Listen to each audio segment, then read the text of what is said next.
ప్రభుత్వ విద్యలో తల్లికి వందనం అనేది ఒక భాగం. ఈ రోజు అన్ని పాఠశాలలు ప్రారంభించారు. మీరందరూ ఒక్కసారి ఫీల్డ్ లో చూస్తే 80% మంది పిల్లలకి ఈ రోజు డాక్టర్ సర్వేపల్లి రాధాకృష్ణన్ గారి స్కూల్ కిట్ అందిస్తాం జరిగింది. మొదటి రోజే పుస్తకాలు, యూనిఫామ్, బ్యాగ్స్, షూస్, సాక్స్ అన్ని మేము అందిస్తాం జరిగింది. గతంలో ఎప్పుడైతే జరగలేదు, మేము అందించాం. ఆ 20% కూడా 20వ తారీఖు లోపల ఆ పిల్లలకి ఈ స్కూల్ కిట్ అందిస్తాం. గతంలో ఇంటర్ పిల్లలకి స్కూల్ కిట్ అనేది తీసేశారు. ఏప్రిల్ మాసంలోనే ఏ పిల్లలైతే ప్రభుత్వ జూనియర్ కళాశాలలో చేరారో వాళ్ళకి స్కూల్ కిట్ ఏప్రిల్ మాసంలోనే కూటమి ప్రభుత్వం అందిస్తాం జరిగింది. అంతేకాకుండా మేమందరం చర్చించి, నాదెండ్ల మనోహర్ గారు నేను చర్చించి పిల్లలకి సన్న బియ్యం ఇవ్వాలి మధ్యాహ్న భోజనం పథకంలో అని నిర్ణయం తీసుకుంటాం జరిగింది. దాంట్లో భాగంగా ఈ రోజు మేము అది కూడా మధ్యాహ్న భోజనం పథకంలో అమలు చేస్తాం జరిగింది.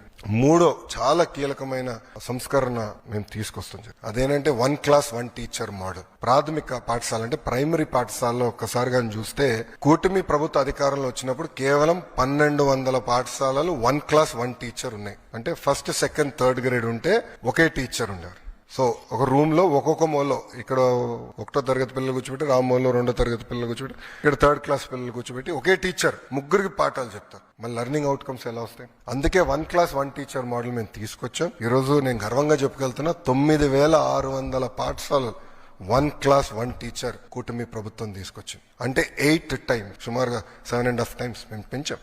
1 క్లాస్ 1 టీచర్ అనేది మా నినాదం. అప్పుడే లెర్నింగ్ అవుట్కమ్స్ అనేది బాగా వస్తుంది. 1200 పాఠశాలల నుంచి 9600 పాఠశాలలకి ఇది తీసుకెళ్తాం జరిగింది. ఇంతేకాకుండా 4వ కీలకమైనది, మొన్న మీరు బడ్జెట్ లో చూస్తే ఆర్థిక శాఖ మంత్రి గారి సహకారంతో ప్రభుత్వ పాఠశాలలన్నిటికీ ఉచిత కరెంట్ మేము నిర్వహిస్తున్నాం. సో అక్కడున్న హెచ్ఎం గారు కానీ, ఉపాధ్యాయులు కానీ కరెంటు బిల్ గురించి ఇబ్బంది పడాల్సిన అవసరం లేదు, నేరుగా ఉచితంగా చేస్తాం జరిగింది. సో ఈ 4, ఎందుకంటే తల్లికి వందనం కింద ఈ 4 కొట్టుకుపోతాయి.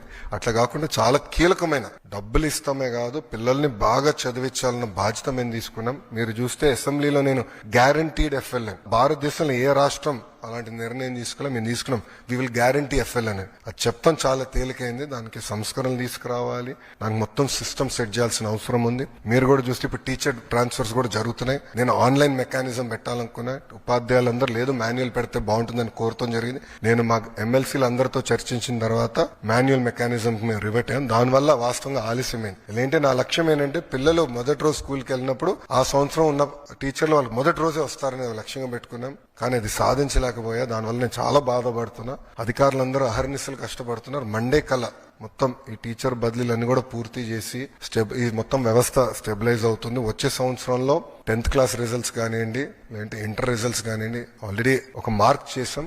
దానికన్నా బెటర్ చేయాలని లక్ష్యంతో మొత్తం విద్యాశాఖ అహర్నిశలు కష్టపడుతుందని ప్రజలు తెలుపుకుంటూ